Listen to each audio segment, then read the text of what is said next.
Di awal tahun 1970, ketika Sabah sedang membina asas pendidikan dan pentadbiran Islamnya, hadir seorang ilmuwan yang membawa bersama pengalaman panjang dari Tanah Suci. Namanya Tuan Guru Datuk Haji Ahmad bin Othman. Dilahirkan di Alor-Setar, Kedah pada tahun 1929.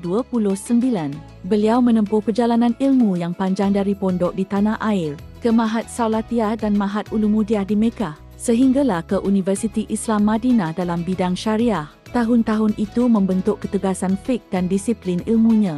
Pada tahun 1971, beliau berhijrah ke Sabah atas jemputan Tun Datu Mustapa. Ketika itu, negeri ini memerlukan tenaga ilmuwan untuk mengukuhkan pendidikan Islam dan struktur dakwah di SMU Puan Hajar Rahmah dan kemudian di Maktab Perguruan Kent, Tuaran. Beliau mendidik generasi guru dan pelajar yang kelak menjadi tonggak agama negeri. Namun sumbangannya tidak terhenti di bilik darjah.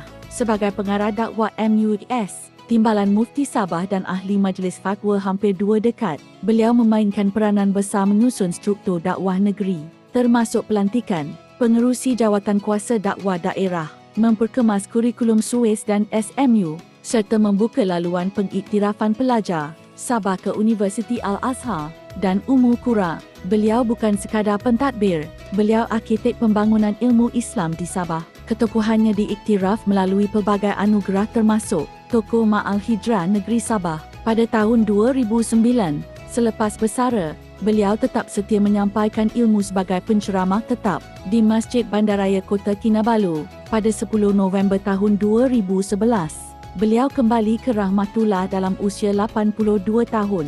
Disemadikan di Kampung Lekas, Kota Kinabalu. Namun warisan yang ditinggalkan terus hidup dalam sistem pendidikan, dalam struktur dakwah, dan dalam generasi anak Sabah yang hari ini menyambung perjuangan ilmu.